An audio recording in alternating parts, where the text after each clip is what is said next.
Welcome to Like Pigs in Space, an arts and culture podcast. I'm Aaron Mason. And I'm Max Mason. And this week it's my turn. I just got back from Canada.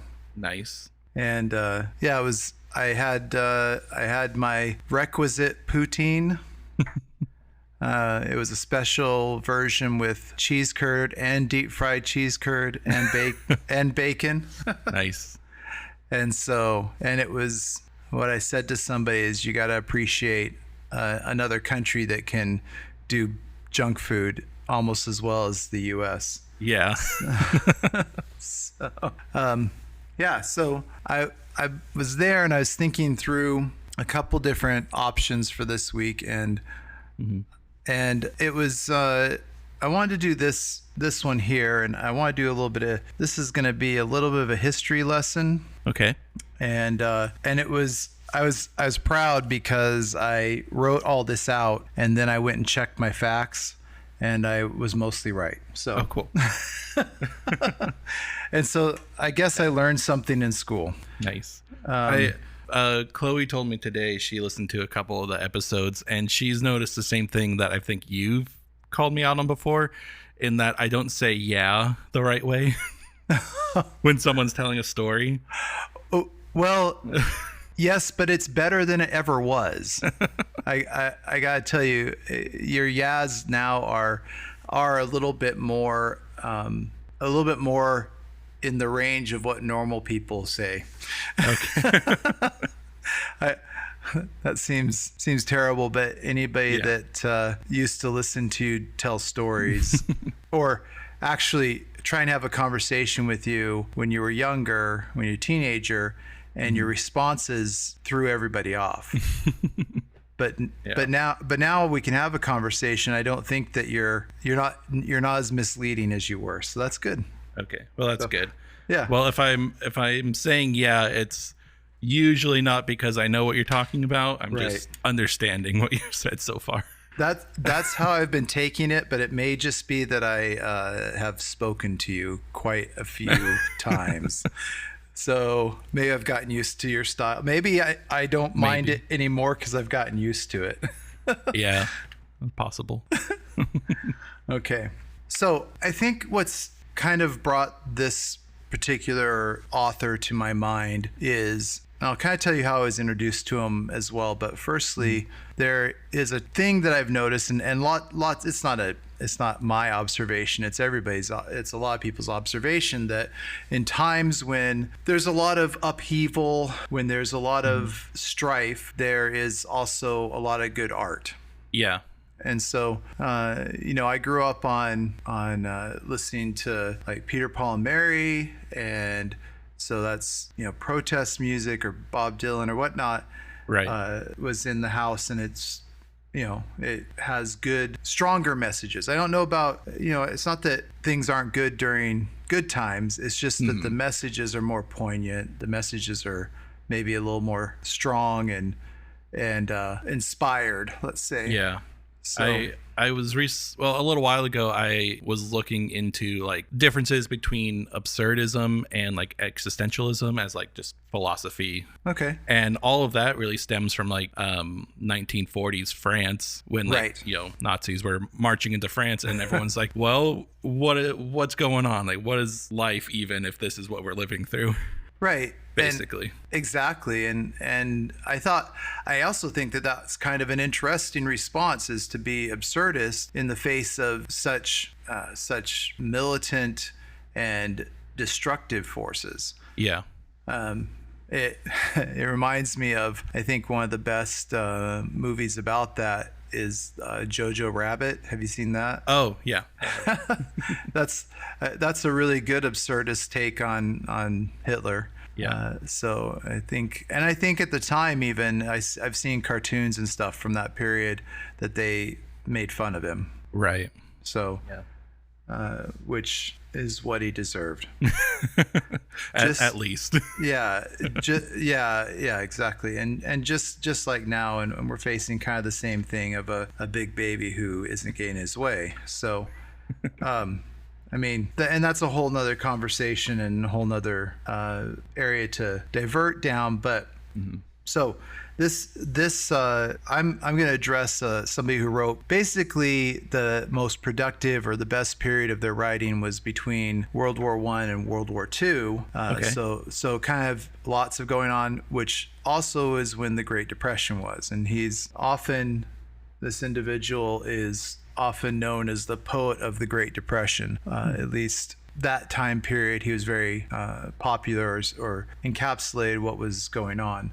So just to go back to the art, so through for example, more recently through the 60s with the civil rights and with Vietnam, we evolved from what was a very practical time period of the 40s and 50s where, the TV shows reflected a very clean version of the American experience, and it evolved into what was kind of the hippies and the protest against the war, and rock and roll became the main instead of, that was a transition from nightclub, Frank Sinatra. They were still around, but the radio play was rock and roll, and that was what was taking over, and that's really when it came into its own. And then after that, the Vietnam War was still going on into the 70s, and there was a recession, had gas shortages, all these kind of things. So, and the 70s were a period. They moved a lot from the idealized filmmaking of the 50s and got into some more realism in the 60s, and then the 70s.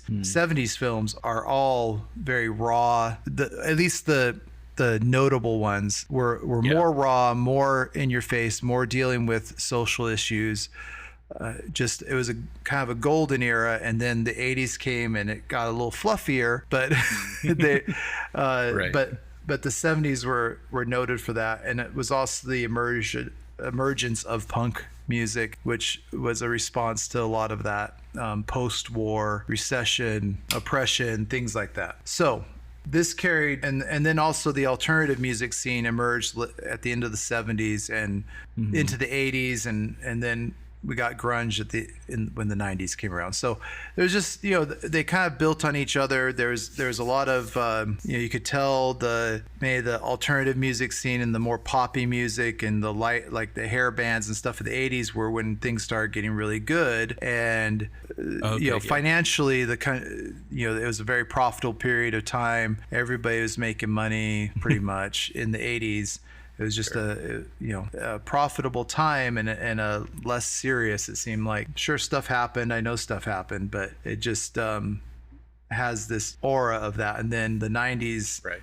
And really, it's interesting. And this is just a side thing. I think that it's interesting how culture developed. And I think that it's very hard without some key, like what kind of computer or what kind of phone they're using, to tell the difference in scenes from early 90s till now. It's that there's like if you look at pictures of people, the dress and the style and everything started to really settle into what we're into now. So it's been like 35 years of like grunge. So you could still see somebody in t-shirt and flannel and Vans or Converse and skateboarding and all that. Even the boards changed in the early 90s for skateboarding, and so it's a really interesting thing. Is unless they're holding a ancient computer or talking on a block phone, you don't really know that the styles have been pretty continuous with other exceptions, but right. And that speaks to some of the something that we'll talk about in a little bit later about what this era is. And we've actually touched on it quite a bit. We've touched on the fact that music right now and even film and all those things, and a lot of people have discussed this, is that because of streaming and because of the internet, you don't necessarily know the same music as everybody else. Yeah. And you don't, that's true. And you don't necessarily watch the same shows. And when we had 3 networks and public television and a cable station, and and that was kind of it. That was the start of it. You had HBO start early, and then you had maybe some things like MTV, but really you didn't have everybody watched the same things. You didn't have stuff on demand, and so everybody had to watch the same thing at the same time. And then if you waited 6 months, you got a rerun and you could watch it again. So so today that's not the same, but so I was trying to look at the different periods of literature throughout the 20th century, and so this same sort of transitional period occurred in the 20s and 30s, and it's kind of 1920s and 1930s, because we are in the 20s coming up to the 30s, and I realize that, but the time period gets credited as 1900 to 1940, but it's really the 20 and 30s where it started going faster, and it's from many factors, not the least of which was the Great Depression. And then so we went from basically what was a Victorian era with these set forms of literature and poetry into the modernism. And so modernism is let's see, let me bring it up here. So it's movement that emerged, it says, in the late 19th century and early 20th century, and it's really interesting because you can tell a modern poet compared to somebody, even like Emily Dickinson and Walt Whitman were the beginnings of a change, but they still had just their themes. They were about nature and things like that. And it was really interesting because I read a poem, and it was I think a Scottish or English author, but it was from like 1800, like 1810. And and it was completely a modernism or modern style, but written then. It was completely unique because you could tell, but you could just tell it stood out. And so what I was writing here is that, and it was kind of almost overnight, we kind of left the 1800s and then changed into this, and that's people moving to the cities, having a more consistent shared experience. And there are signs of it, but it really accelerated then. And out of this came many great works of literature and some significant changes in approaches to poetry. And so that became the modern era, and that's my favorite. My favorite is modern, and also I feel like that's my style too. So when I write, it's an era that addressed everyday events. And so it says some of the key features, and this is just, off of the internets, it says fragmentation, stream of consciousness, symbolism, sense of delusionment and uncertainty, reflects the complex and rapid changes of the modern world, and the impact of the couple world wars, and then like World War I. So and so different traditions breaking from the old way, and it takes everyday events and treats them as something to be looked at and cherished, and that there's something poetic in just everyday things, everyday events, everyday emotions, not just nature, not just large historical events. It was, I woke up this morning and I walked outside and I breathed a breath of air, and that's poetic somehow. And so some of my favorites from that time period that you're probably aware of, some of the big ones, like for example, Robert Frost. Now he did a lot of rhyming, and that's not the part of modernism that, I really like Robert Frost. He was the poet laureate at one point for the US. T.S. Eliot is he's British, but just very accomplished. But more I lean towards like William Carlos Williams and E.E. Cummings.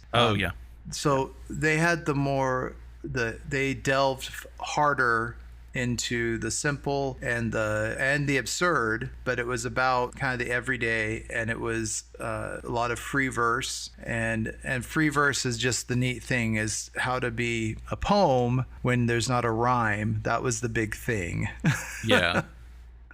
Not like rhyme or syllable structure. Right, exactly. And so it was a neat movement. I'll probably get to William Carlos Williams at some point. He is the most capable. He was a doctor, medical doctor. Oh, okay. Which was kind of interesting. And but then he was able to write just the simplest, most concise lines of anybody I've ever seen. And even trying to replicate his style I find it almost impossible, and I guess I'm just too wordy for it. I have others that I am better at replicating their style, or my style agrees more with how they write. But he is just these simple lines that say so much, and it's really cool. And E. Cummings just played, and that was great. And it kind of reminds me of I read a couple of stories from Raymond Carver. Yeah. Who is kind of that same style here. His stories are pretty simple, right? Like everyday life, and it's not using huge words to describe what's going on, but just the story itself is enough. He doesn't have to embellish it or make it anything that's not. It's just realizing the importance or like beauty in just normal everyday things. Yeah, and choosing the right way to say it is so, and just like because you've been reading a lot of Stephen King, whatever he's doing that in his books is he is engaging somehow. It's just everything he writes is almost instantly engaging and pulls you in, even though it can be super long, but it's still engaging. And right. So that's a very talented way of a talented writer. So what this led to was the beat poets, and so where modernism maybe started to move away from traditional stuff like a Victorian era traditional styles, the beat poets were trying to move even further away from all of that, and they're kind of a subgenre that's a counterculture of the 50s and 60s. It really says it started in the 40s, but really came into with the beatniks. The neat thing about and where their influence on today is the beat poets were about performing as well. And so they were more performative of their works, that they were kind of like the poetry slams today. That's where they came from, because they would start they'd compose for a gathering, let's say, and be ready to be performative in order to kind of go against the regime, all that kind of stuff. So was there not a lot of that beforehand? Like if there was a famous poet or anything, would they not really do readings too often, or was it that's more special circumstances? I think what it is they would do readings, but it was an event. Like it was a official I'm going to, kind of like a play would be. It was all about them. Everybody sat and was observing and watching, and just more like watching a movie, right? So and it wasn't as common. They might do it on the radio, they might do it on TV. There's footage, and or they might make an album. So like Robert Frost would record, and so there's footage of him, but he is, a lot of it is him as the poet laureate performing the poem at an official event. And the thing about that is when they were performing, those earlier poets were, when they were performing, they were more mainstream than beat poets were. And then back in previous times, the poets were the storytellers, they were the entertainment, but it was still you sat and so what the beat poets were is they performed, it was interactive. They're trying to express a message. They're trying to get something across. They're trying to inspire some action. They're trying to make a point, not just, not about maybe the production, but more about the emotion. And so it's kind of the difference between going to a symphony and going to a punk concert. A punk, like at a club, a dirty club. That's the difference. That's the distance between. And I love it. It's good stuff. Very counterculture, right? It's funny how that is now. Like how classical music is still seen as now seen as like going to a museum or something. Where it's very like you're just gonna sit and look at this thing. When like concerts around like Mozart's time and stuff like that, people were up and cheering and they were clapping whenever they wanted, and Mozart, It was either Mozart or Beethoven's like on record being like, I love this. I love how much people are involved in these performances, or like the audience is involved. It would almost have to be, right? Because that was the popular music. And so if you're going to a popular concert today, you're singing along or you're involved. You almost feel like, oh, good. That's great that it's that way, because that means you share something with the past a little bit. Is that you would be up and cheering for your favorite artist during their whole performance, right? Yeah, I know. I read a little bit of a book called Musicking, which is by some, music historian professor, where he's like, I don't even go to classical music concerts anymore because they just don't feel like how I think music should be. Right. Because music, if there's nothing special about going to a concert, then why would anyone go? Like, you could just listen to a recording or read the sheet music. But there is a special experience about being part of an audience, and a special like back and forth between the two that is just ignored or discouraged in classical music. Yeah, it's like when we go to, the reason we like going to see Cake is because they do the thing where they get the audience singing different parts, like the Collier guy, right? Oh, Jacob Collier. Jacob Collier will get different groups singing different parts. That's what Cake does. Like here do the O's here, and you guys do the Ahs, and we get it going, and then it just keeps going and going, and you're just like, this is great. I am part of this, and I can and that's what the Beat Poets brought in, is that they were hoping to anger the crowd. They were hoping to incite the crowd. They wanted people yelling back at them. Yeah. That kind of thing. So, and then all of this led to postmodernism, and it's a way of, I can see where it came from, but the thing, and what I wrote is that I like postmodern less because it eschewed meaning. It turned away from meaning and focused on the form, and kind of sucked a lot of the joy out of the process. So and that's what I wrote. And then it said when I looked it up, it said postmodern literature is characterized by metafiction, intertextuality, fragmentation, unreliable narration, irony, pastiche, often reflecting themes of meaningless paranoia and blurring of fact and fiction. And it was saying stuff about how postmodernism is considered a reaction against modernism, especially its quest for meaning, by breaking away from traditional literature forms and challenging the distinction between high art and popular culture. It doesn't have strict boundaries, which makes its beginning and end difficult to define. But yeah, I like poets who are trying to express some feelings. I like silliness too, but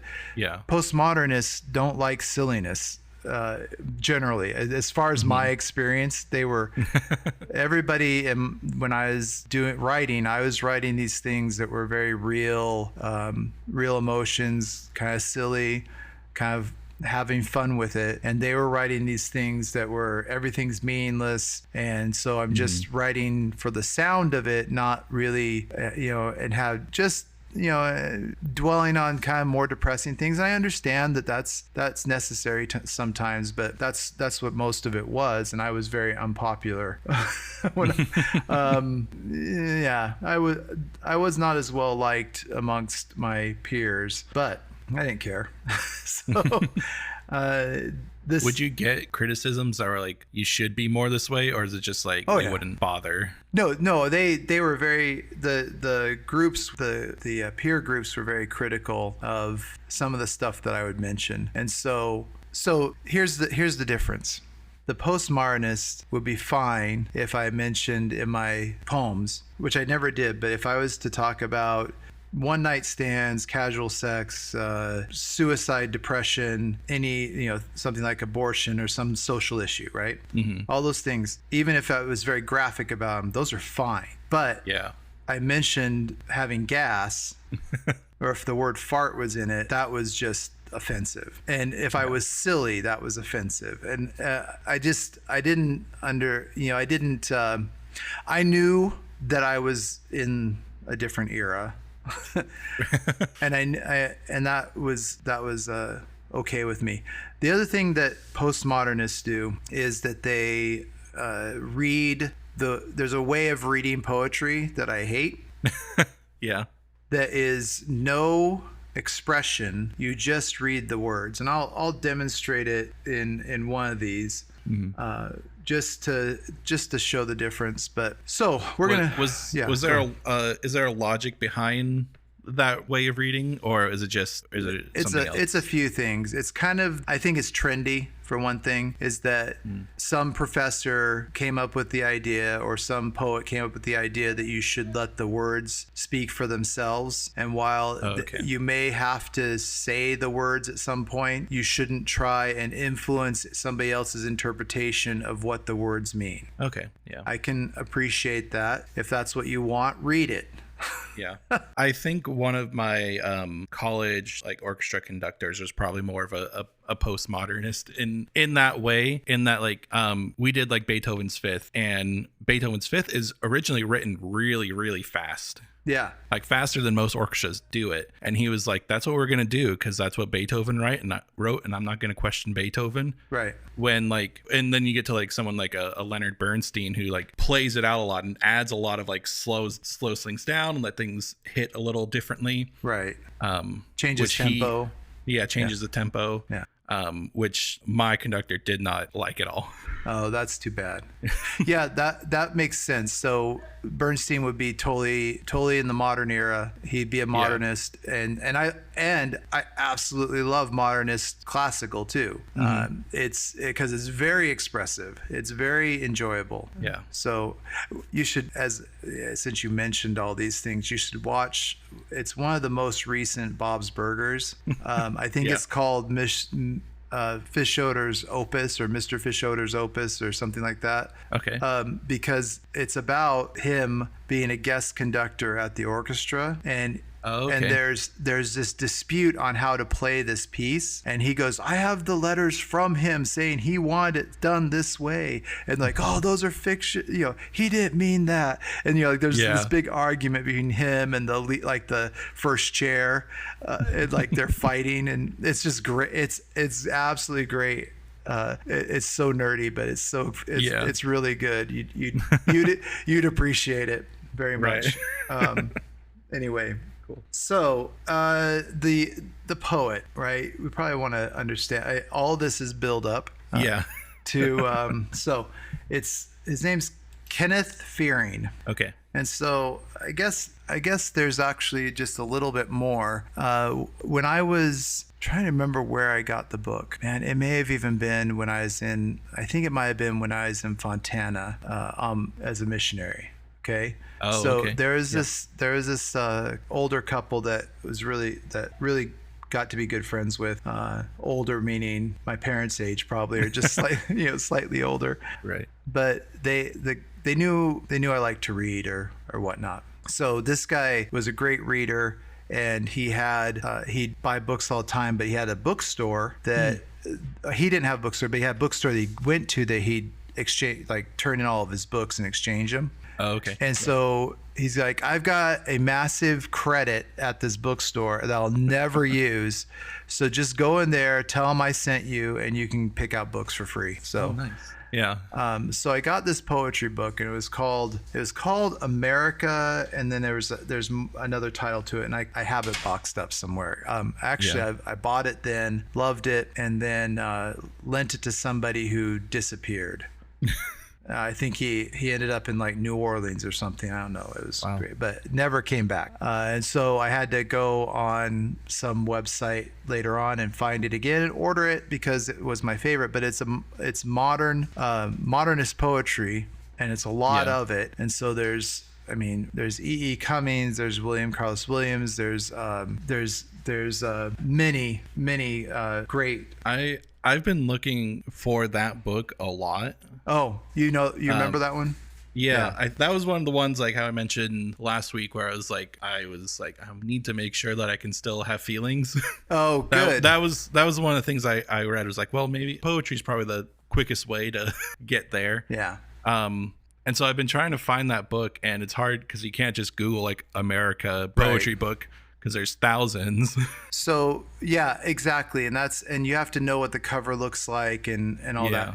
And that's the thing. It was a textbook. That's what I found out. That's where. And so when I find it again, I'll tell you the whole title so you can search for it. But yeah, and Gwendolyn Brooks. And so it was really cool because it had not only just old white guy poetry, but it had multicultural. So Gwendolyn Brooks she's great, but she did I think it was probably in there. It's called We Real Cool. Do you remember that one? I didn't read the whole book. Okay. It's like it's real. It's like, we real cool, we left school, we lurk late, we strike straight, we sing. So it's just this nice. And then there's snappy. Yeah, and there's another one thinking there about a kid getting a haircut that is just, it's amazing. And then there's some stuff that's like the ball turret gunner. And that one's really poignant because it's kind of a related to war and how he just ends up being squirted out of the ball turret when at the end, because he's just blown to pieces. It's just different. Like that one, that book is going to make you feel.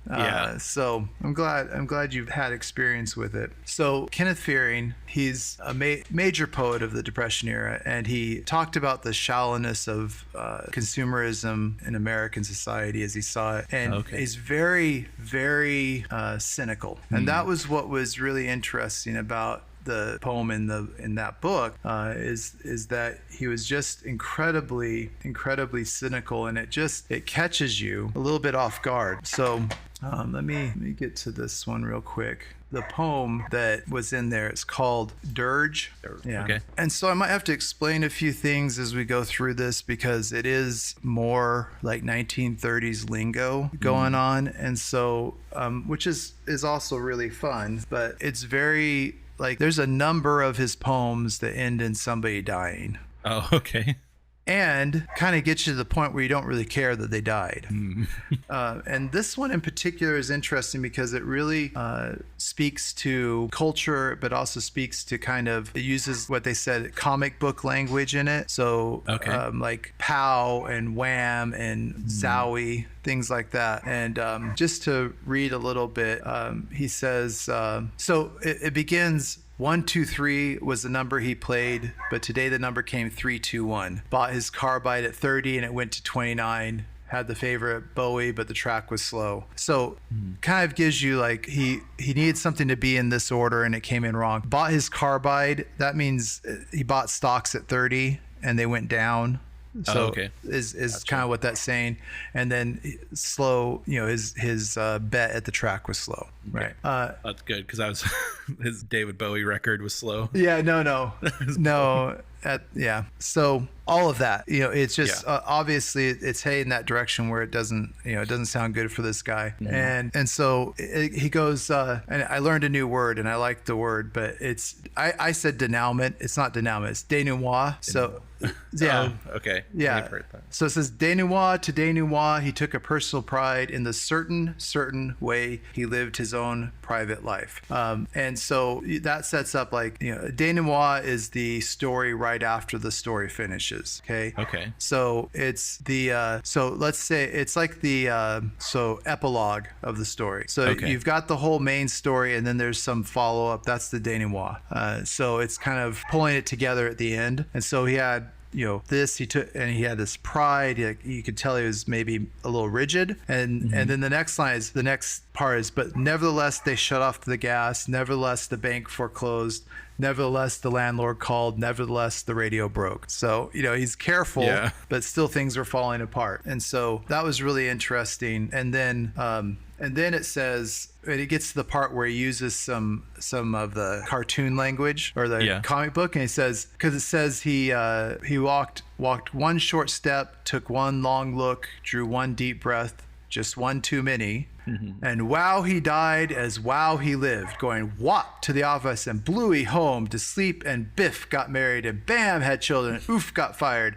Zowie did he live and zowie did he die. Wow. So it's just it's just so like, and the way it's written, like it says, you have the little stanza ahead of it where he's, you can tell things are winding down, where it's took one deep breath and then all by itself, just one too many. And then this whole kind of, you have to read fast because it's just boom, down, boom. His life just went by in this flash of stuff. And then it talks about his funeral, and that's the very funny part. So, okay. And this is kind of the characteristic of how he makes fun of things and how he kind of minimizes everybody's problems, I guess. It says, it doesn't, and I'll talk more about kind of his, because he wrote novels too, but, and this will come to play here. But so it says, the next part is, with who the hell are you at the corner of his casket, and where the hell are we going on the right hand silver knob, and who the hell cares walking second from the end, and American Beauty wreath from Why the Hell Not. So there's not even anybody significant carrying his casket. Like, this is as careful as you are, you may not have anybody that even knows you in the end, right? Right. What impression are you really making? Who are you really? It's kind of this, society doesn't matter, life doesn't matter kind of thing, but it's really, where are you putting your importance, I think is how that one plays out. And this is the poem, and it just pulled me in. And so neat techniques, and it ends with this, it's got some more funny language, more of the cartoon language. And the last line is bong, Mr. Bong, Mr. Bong, Mr. Bong. And so it gives you that, because it was making this list of Mr. Roosevelt, Mr. Roebuck, and then so they're mentioning other things, but all you get is the bell tolling. So it really tells you like, this is the end, but it just plays that. So there's just a lot going on, and it's neat how it all comes together.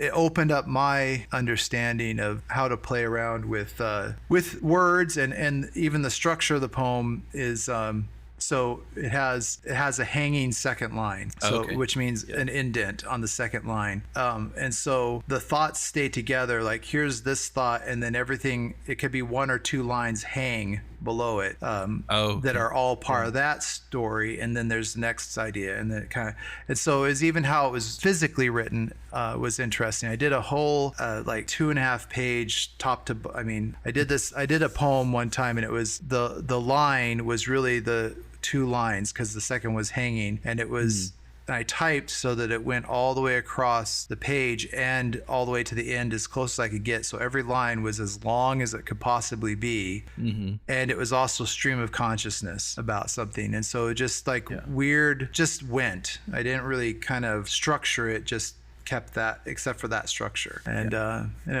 it's one of my favorites. But it's hard to read. So I think so. So it was called dirge. Yeah. Isn't that, like, I don't know, I might be wrong, but isn't that another word for like a funeral procession? Is a funeral dirge? It's kind of the song for a dirge is kind of a song for a funeral. Here we'll a lament for the dead, part of the funeral rite, and also mournful song, piece of music, or poem. So there are dirge poems, and this is about somebody who's died, but it's also it's disrespectful, right? Because the person was maybe not of so much consequence, right?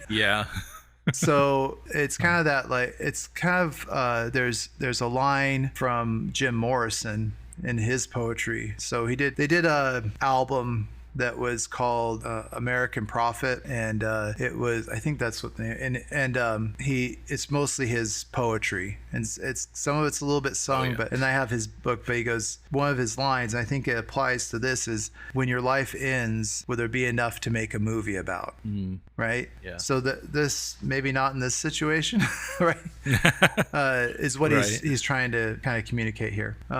So that was, an interesting thought. But then we go back to a little bit further back, and there's also some really playful things about how he structured poems, even a little bit more so. And I'll only do, I'll do a few of these, but maybe just a couple more, but really the way, just to show the inspiration. So this is called Jack Knuckles Falters. So Okay. Jack Knuckles, kind of a gangster sounding name. And it says and then there's in parentheses, but Reed's own statement at his execution while wardens watch. Okay.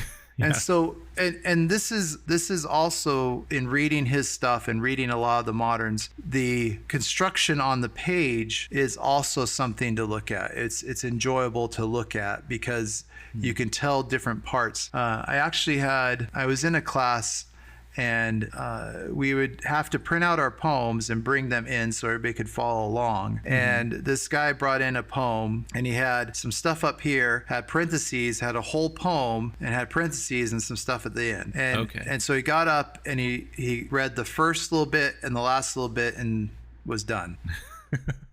And Yeah. So the rest is like, this is just the thoughts in my head. It's not really out loud, but I'm letting you read it. And so there's like that kind of interesting statement, right? Yeah. And it also turned out the guy was in a pirate rock band. So that's cool. Yeah, I guess that was a thing at the time. Maybe it still is. I think I used like a similar technique to that one time in like my public speaking class. Yeah. We had to, I think it was just like tell a story, just write a short story basically. And I chose to write about the time when we went down to the Teton Dam. Yeah. Where it broke. Oh yeah. And you can go down to like the service tunnels, and it was super creepy and all that. But while I was telling the story, I had a projector behind me, and I'd have it say little phrases that I wouldn't read. They would just be up there for a little bit. Awesome. That my idea was to like give the tunnel, or like the non-existent dam, a voice. Oh, that's great. That was separate from my own experience. Nice. I remember that you did that. I just and you showed that's really good. Yes, I like it. Yeah. I think for real quick, I want to show you or demonstrate, let's say, the other technique. Oh, okay.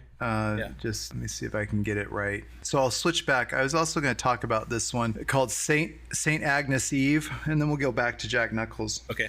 So if I was reading this as a postmodern, I'd go like this. The settings include a fly-specked Monday evening, a cigar store with stagnant windows, 2 crooked streets, the characters 6 policemen and Louis Glatz, subways rumble and mutter a remote portent as Louis Glass holds up the cigar store and backs out with $14.92.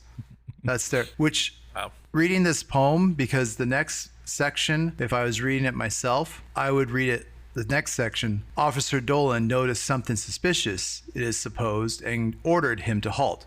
But dangerous, handsome, cross-eyed Louis the Rat spoke with his gat. Rat-a-tat-tat, rat-a-tat-tat.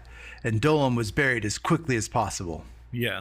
So it really is supposed to be read like a news article. Right. Like there's a rhythm and a flow. Right. Yeah. And that rat-a-tat-tat comes back. Like you can just picture Louis Glatz, or Louis the Rat, is trying to get away, and he's firing back at the police, and Dolan died, and this, and it's much more exciting than reading it that way. And it's meant to be. I mean, it has blam, blam, blam. And can you imagine, while the officer of the law went blam, blam, blam. I'd have to blam, blam, blam somebody myself with if I, that's just I don't like that as a performance. That's just me.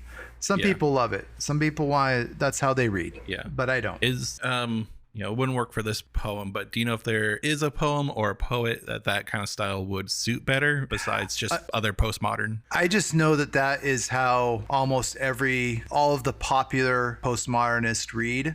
Okay. Which is also why I like, he's passed, unfortunately. There's a poet named Tony Hoagland who is actually probably my style agrees the most with his style, and he's very, very, very good. And because I used to just watch his stuff, he is expressive. He writes, he is a modernist. He's still, I don't know. He's a modernist, but he is in the postmodern era. He's well respected. He's very, top of his field type of thing. But yeah, he would read expressively, and so there's what's her name? I think she was at ASU a couple times. Louise Gluck. Okay. Who's won the Nobel Prize and all this stuff, and she was at so I ran into her because I didn't run into her. She was visiting. She doesn't know who I am. She was visiting ASU at the time and performed and read like that. So a read monotone like that? Yeah, read monotone, and I was like, yeah, no, a Nobel Prize, but but I don't like it. But yeah, she was very very well respected and all that, so it's good. Right. So Jack Knuckles falters, and then in all caps, and these where it's all caps at the beginning of each thing is like the headline is coming. Okay. Like, so back in the day, back in that time period, you'd have a wire, and so they'd have like ticker tape or some way of transmitting. So they might go and we saw it, there was in a movie like this where all the reporters run to the phone, they start talking and saying, giving the headline and all the information. It gets transcribed by whoever's on the other side and gets sent and kind of to the newsroom, right? And so that's instead of texting the headline, they were calling it, somebody is typing it, it was transmitting. There's this whole process, but that is what this is like. So it says, has little to say, and then his is, gentlemen, I feel there is little I care to say at this moment, but the reporters have urged that I express a few appropriate marks. And then headline, thanks Warden for kindness. And then he says a few things and staggers when he sees electric chair. And then so will Romanian prince wed again? So it's starting to, and so that is like, oh, there's a new headline. So and so how that plays. So I want to read that section because it starts interrupting him. Okay, so so that has little to say. That was a nice thing. Thanks the warden. Okay, this is staggers when he sees electric chair. 5 days after war was declared, I was hoping for a pardon from the governor. But evidently the government has forgotten its veterans in their moment of need. What brought me to the chair, will Romanian prince wed again, was keeping bad companions against the advice of my mother, and companions, how I wishes he could have had another chance. Wish I could live my life over again. If I could only be given another chance, I would show the world how to be a man. But I am an innocent man, declares Knuckles. Declare before God, gentlemen, that I am an innocent man, innocent as any of you now standing before me. And the final sworn word, positive identification clinches Knuckles' verdict, published to the world, is that I was framed. I never saw, and just keeps interrupting him. And then it gets even completely convoluted, and then he dies, and it's see U.S. involved in fishery dispute, earthquake reported in Peru, and just he's no longer the story. Right. Okay. And so he's trying to proclaim his innocence, show that he's being unjustly put to death, and they're like, we've moved on. Right. So that's interesting. It's kind of reminds me of like how news is nowadays, where it's just like tragic thing happens, but we got to fill up news time. So here's other news that, and anytime something tragic happens a day or two later, it's completely forgotten. Right. And that's exactly how it was. But the playfulness of it and the, it really expresses it by how it's written, how it's portrayed, and how he keeps getting cut off. Like he's mid-sentence and they put that in. And you're like, and so it's disjointed too, because you're not able to kind of follow along. And then just two real quick, there's one called Agent Number 174 Resigns, and it's this whole thing of this guy following somebody that he's tailing, and it just is kind of boring, but it's kind of interesting. It's kind of like I followed this guy. And so, like it says, the subject was put to bed at midnight and I picked him up again at 8 a.m. I followed him as usual while he made his morning rounds. After him, and like him, I stepped into taxis, pressed elevator buttons, fed nickels into subway turnstiles, kept him under close surveillance while he dodged through heavy traffic and pushed through revolving doors. We lunched very pleasantly through those separately for $1.50 plus a quarter tip, and then in parentheses, unavoidable expense. Then we resumed. For 20 minutes on the corner, the subject watched two shoeshine boys fish for a dime, drop through a subway grate, no dice. And so it's just a report, right? Right. And all this, it says, and shortly after that, a small black pooch, obviously lost, attached himself to your agent's heels. Does he fit into the picture anywhere at all? It doesn't matter. In any case, I resign. And so that's kind of that, but it's still going, and it's kind of a long poem. So he resigns somewhere in the middle of it, and keeps going. He's just on the 2/3 down the first page, and it still goes for another. It's a 2.5 page poem. Jeez. And he's already resigned. And he says, because the situation, awkward to begin with, swiftly developed angles altogether too involved. Our close-knit atomic world, in parentheses, night would disperse it, woven of indifference, parentheses, the blondes, of love, parentheses, the subjects, of suspicion, my province, and of forlorn hope, the dogs. This little world became a social structure and then a solar system with dictates of its own. We had our own World's Fair in a pinball arcade. The blonde had her picture taken in a photomat. And so, whether by law or by magnetism, did we. But still there was nothing in any of this essentially new to re-report. And then it goes, except I began to think of all the things the subject might have done, but he did not do. And so basically what's happening is it's like, okay, this little world now I'm a part of that, but I'm supposed to be observing. And now I'm having an existential crisis about the subject I'm following and whether or not he should have done more with his life. Right. And and so he tells all that stuff. He says, all these things he could have done, but none of that happened. Therefore, I resign. I resigned because I did not think this fellow knew what he was doing. I do not believe the subject knew at all clearly what he was looking for or from what escaping. And then goes into that. And finally, because this was his business, all of it, not mine, whatever conscious boredom or penal justice I sought to escape, it was his business, not mine in the least. I want no part of it. And I have no open or concealed passions for what we went through. Like, he's like, I don't like any of it. He says, for instance, I do not often feel drawn toward the particular type of blonde in that particular shade of blue. And I have no room to keep a dog. Therefore, this resignation says, wow. And it's just great. He says, whether signed in a Turkish bath with a quart of rye or in a good hotel sealed with a bullet is none of your business, none at all. There's no law compelling any man on earth to do the same secondhand. I am tired of following invisible lines down intangible avenues to fathomless ends. Is this clear? Herewith, therefore, to take effect at once, I resign.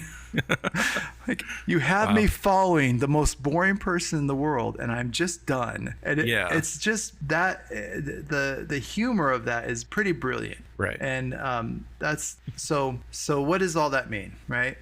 What do we learn from this? So it's again kind of just layering the picture, because I feel like if we're going to be talking about something here, it's going to be something that means something to who we are today. Right. And so this was and it all started from the one poem, the dirge. That was all I knew of him, and just I hadn't been faced with that kind of cynicism. Mm-hmm. I hadn't been faced with something maybe that raw before, or playful. So it's both negative and playful. Yeah. And I think that really speaks to kind of gives permission for playing around with how to make things interesting. And so I think I keep talking about this idea of having permission of it's just understanding that there's a different way to live, and that's hopefully what I hopefully give that to others when I can. It was really interesting. I keep having people say, oh, I wish I could write poetry, or how do you write? And a lot of artists don't have an answer when people ask them, well, how do you do this? I'm like, well, I have had to work at it. Mm-hmm. And I do work at it. I work at it a lot. And I've taken classes, I've taken schooling, and so my favorite thing to do is to teach what I know to others. And so whenever somebody is asking that, I am going to tell them something about how to write a poem. And so my favorite thing is to pay attention to the line, make sure your line makes sense, that that you have a full idea, and that you kind of say something that's important to you. So I think this is. Now, Kenneth Fearing had somewhat of a tragic life. He was always barely making it, but he really wanted to be a writer, and he really did write. He did do some. His novels were usually crime novels, but they were interesting. His technique there is often he'd write a whole book, and every chapter was a different character's point of view. Oh, okay. Of what the situation was. Yeah. And that's just, I mean, that's brilliant. It's also very much speaks to maybe some of the modern ways of doing films, and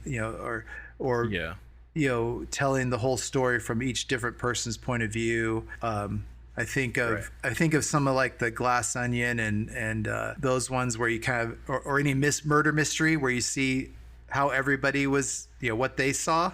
Yeah. And he was kind of doing that and doing it in his books. So I kind of remember in school, I haven't seen the movie, but like, what's it called? Crash? Oh, yeah. There's one like that where it's like there's a car crash and then you get to see everyone involved in the car crash, their life kind of leading up to being involved in that. Right. Yeah, that was definitely that style. And it got a lot of acclaim for that, right? It was, yeah.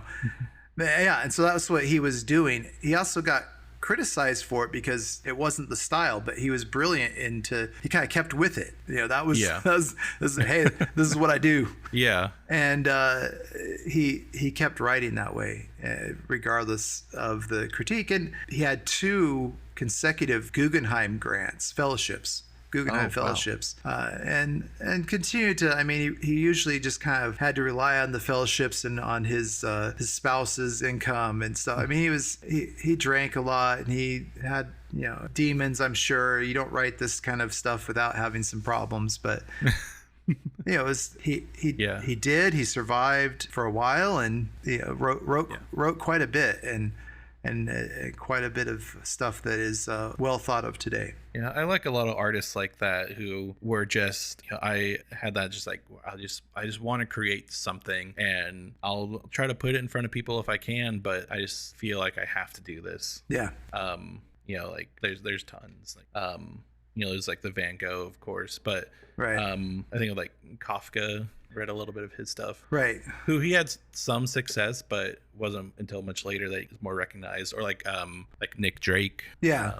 And that's the hard thing, is when they are obviously brilliant, but they suffer a lot because it's never kind of realized in their lifetime. And so you're always kind of happy for the weirdos that get recognized in their lifetime as well. Yeah. So, and I think it's, in my opinion, and I always encourage folks that are doing the arts that don't buy so much into the tortured artist thing. Yeah. Because you don't have to be that way. There's a lot of great artists that they had just good lives. I mean, it was okay. Like, and we'll talk about him later, but Calder was just a nice guy, and you don't have to be miserable to create art, but misery often does create good art. And that's kind of the can you express the misery and be detached from it? And I don't know if you can or you can't. I know that the art I create usually is probably not as tortured as most. So, and so maybe that's what keeps me from living off my art. So, yeah. I think sometimes there's also like a misunderstanding of what the like tragic backstory and tragic life really brings to the art. Right. Because like if I, as just said, like with Van Gogh, I don't think his work is tragic or sad. He created a lot of great art in spite of everything that he was dealing with. Right. And a lot of people have had a hard time. I mean, I didn't have a plush upbringing, so I have plenty of disappointment and pain to draw on, but also that isn't necessarily what I want to share either. Yeah. I like happier things than that. So that's another part of it is I guess it goes back to I know how to write something that's very angry or and vindictive or sarcastic. That I can do that. But long ago, back when Facebook was starting, so like 2010 or something like that, 2008, I don't know. It was long, probably early. So we were on it, and I get in arguments with people, and then I realized I don't want to be that person because I thought that's what you had to do. I don't know. Right. We didn't know etiquette very well because it was all new, right? Right.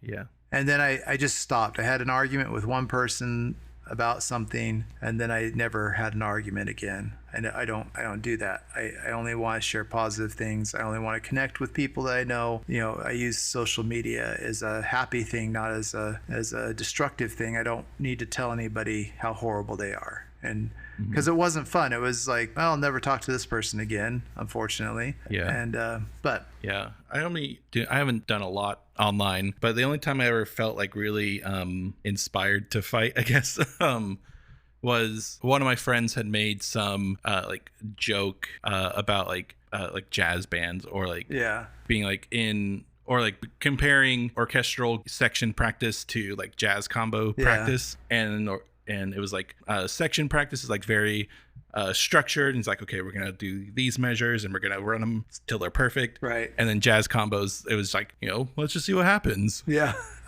And that was essentially a joke. And then somebody in the comments was like, I thought I wasn't gonna say anything, but you know what, I have to say something. And it's like, this is so disrespectful to jazz music and jazz people who gave their lives to further jazz, and just like this long tirade. But like, and to me, it's just like, first of all, this is a friend of mine. Yeah. And also, like, I think you're missing the entire point. Like, I think there are people who dedicated their lives to jazz. Sure. I don't know how many people have died for jazz. But I think even the people who dedicate their lives and are very serious about it want to enjoy jazz and want people to enjoy jazz and have fun with it. Of course, like, maybe be aware of your history, and that's very important in jazz. Sure. But still have fun with it. And so that was really the only time I was like, this is really stupid. Yeah. I think I told him to go soak his fat head, which is really mean. I had that's the other hard part about social media is you might be good friends with the person that you're giving a hard time, but not everybody knows that relationship. Yeah. And so I had the same thing. I had Billy Craps, who I worked with, and he's a preacher as well, and he said something about I don't know about the accuracy of the Bible. I'm like or something. I was like, yeah, especially like the part where there's unicorns and dragons, and somebody came out like, I don't know what version of the Bible you're reading, but there's no. I'm like, King James version. I gave the chapter and verse, and the next day he's like, yeah.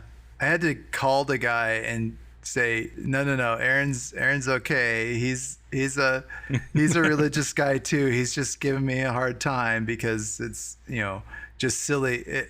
Because there is silly. I mean, stuff gets translated different ways. So, right. And that's all. Well, I wasn't trying to be disrespectful. He knew we were laughing about it, but the other guy got really upset, and I was like, it's right here. I'm not just making stuff up, and I'm not anti-religious for you. That's not the point. I'm just, there's funny stuff everywhere. So anyway, and so somebody else was in on your conversation, and that's what we've learned from all that. So the overall takeaway is it's good to see the different styles. It was good that the modernism came along to kind of shake things up and give us an opportunity, because I really like free verse. I really like being able to express the beauty in the everyday, and that's what they brought to the table. I'm not quite as cynical as a beat poet. I'm definitely not as hopeless as postmodern. So that's why I hold pretty tight to a modernist style, and that's where it comes from. Any questions, class? Any questions? Awesome. I was very pleased when I wrote this out off the top of my head, the kind of the notes, and then I looked them up to make sure, and I was pretty pretty close. I was like, oh, good. Nice. Good deal. All right. Well, thanks for the time. Yeah, thanks for sharing. That was I finally did a long one. So yeah. And anytime I noticed the 2 times I talked about music, both of them were almost exactly the same. Like they were an hour and 19 minutes. All right, sir. It was great talking to you. Have a great week. Thanks. You too. See ya. See ya.